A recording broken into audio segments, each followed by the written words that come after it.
మహాశయులారా, మీరు నన్ను గెలిపించినందుకు మరొకసారి ధన్యవాదాలు.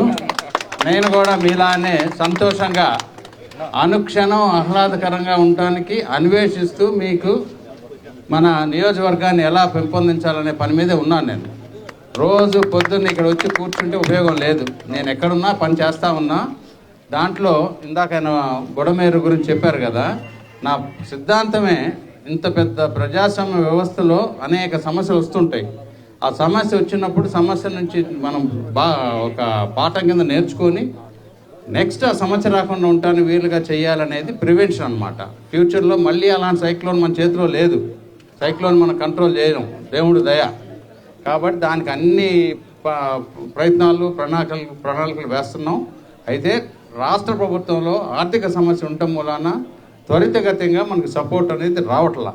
కానీ నేను దేశం అంతా సిఎస్ఆర్ ఫండ్స్ అవో ఇవో తీసుకొచ్చి నా సొంతవి కూడా మా గ్రూప్ నుంచి కూడా పెట్టి కింద చేస్తున్నా. ఆరోగ్యం కూడా వీలైనంత వరకు ప్రివెంటివ్ సిక్నెస్ అంటే సిక్ కాకుండా మనం ఏం చేయాలి అని అంటే మొట్టమొదటి పార్క్లో మొదలవ్వాలి. మీరు ఈ పార్క్లోకి వచ్చి సెల్ ఫోన్లు జేబులో పెట్టుకొని లెస్ వాకింగ్ మోర్ టాకింగ్ అయితే ఉపయోగం లేదు. ఓకే, మహిళలు చాలా ఇంపార్టెంట్. ఇప్పుడు నేను ఇందాక నుంచి చూస్తున్నా, ఒక్క మహిళ కూడా లేరు, అంటే తక్కువ. ఇప్పుడు వచ్చినట్టున్నారు, చాలా తక్కువ.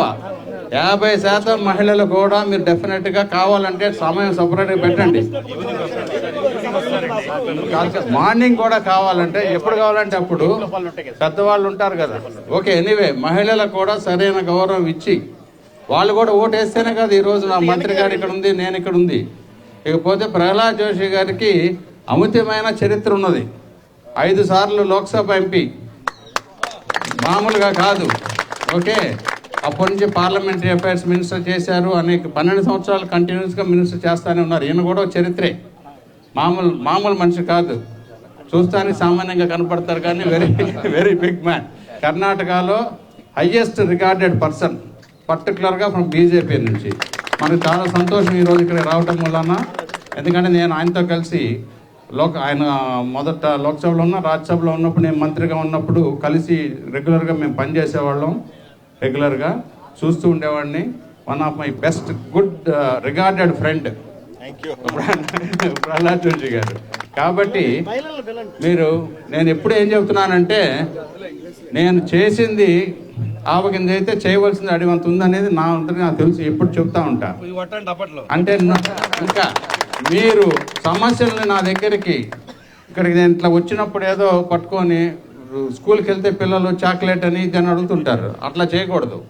ముందే తీసుకొచ్చి మా మీద ప్రెజర్ పెట్టండి. భవానీపురంలో మా రెగ్యులర్ ఆఫీస్ ఉంది, లేకపోతే ఇంటికి వస్తే ఉంటా. నేను ఒక వీడియో కాన్ఫరెన్స్ కూడా పెడుతున్నాను. నేను ఎక్కడున్నా సరే ఎవ్రీ వీక్ కొన్ని డివిజన్లతో మాట్లాడడానికి కూడా అవకాశం కల్పించేది ఏర్పాటు చేస్తున్నాం. దాంట్లో కూడా మీరు పాల్గొని మీ సమస్యలున్న ఎమ్మెల్యే సానుభూతి కాదు, ఎమ్మెల్యే డ్యూటీ అది. ఎమ్మెల్యేగా కంటెస్ట్ చేసినా మీరు ఓటు వేయించుకున్నాక 50,000 మంది మనకి వ్యతిరేకంగా ఓటేశారు. 105,000 మంది మనకి ఫేవర్గా వేస్తే మిగిలిన 50,000 మంది కూడా మన సైడ్ తిప్పుకోవడానికి ఏం చేయాలనేది చూడండి. మనకి ఇక్కడ హిందూ, ముస్లిం, క్రిస్టియన్స్ అందరం కలిసిమెలిసి పనిచేసుకుంటున్నాం కదా. ఎటువంటి రకమైన సమస్య లేదు కదా. ఓకే, మనం ఏంటంటే మనిషిగా ఉన్నందుకు మానవత్వమే మన కులం, మతం అన్నీ మానవత దృక్పథంతో పనిచేయాలి. కాబట్టి అదొక్కడే దృష్టిలో పెట్టుకొని అందరూ ఉమెన్ని కూడా బాగా మీరు కాన్ఫిడెన్స్లో తీసుకొని వాళ్ళ కాన్ఫిడెన్స్ ఇచ్చి కలిసిమెలిసి పనిచేసుకుందాం. చేసుకుంటే మోడీ గారికి ఇంకా ఎక్కువ సపోర్ట్ వస్తుంది. మోడీ గారు 12 సంవత్సరాల నుంచి 22 సంవత్సరాలు 25 సంవత్సరాలు చేస్తారు. ఆల్రెడీ ఆయన 25 సంవత్సరాలు అవుతుంది చీఫ్ మినిస్టర్ గాను. ఇది 24 అయిపోయింది, 25లోకి ఎంటర్ అవుతున్నారు. ప్రధానమంత్రిగా కూడా 20 సంవత్సరాలు ఉంటే బాగుంటుంది దేశానికి అనేది ఇది. ఎందుకంటే ప్రపంచంలో ఇంతకుముందు మన భారతదేశం నుంచి వెళ్ళిన ప్రతి ప్రధానమంత్రి కూడా బిగ్ మ్యాన్. అంటే మేమేదో చిన్న దేశం నుంచి వచ్చాం, మేము వెనకబడిన దేశం నుంచి వచ్చాం, అండర్ డెవలప్డ్ దేశం వచ్చాం అని అడిగేవారు.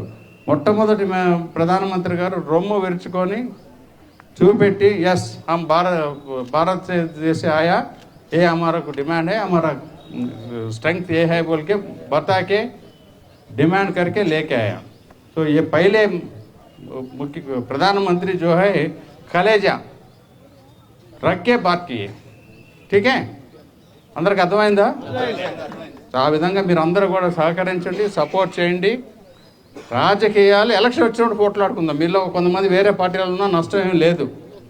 రాజకీయంగా మీరందరూ ఓటు వేసినాక 5 సంవత్సరాలు మీకు సేవ చేయవలసిందే. ఎలక్షన్ టైంలో కావాలంటే మనకి విరోధి కాదు కదా, ఓన్లీ కాంపిటేటర్, రైవల్ కాదు, ప్రత్యర్థి మాత్రమే. ఓకే, కాబట్టి మీరు చక్కగా అందరూ కలిసిమెలిసి పనిచేసుకోండి. ఎలక్షన్ అప్పుడు సాధ్యాసాధ్యాలు చూడండి.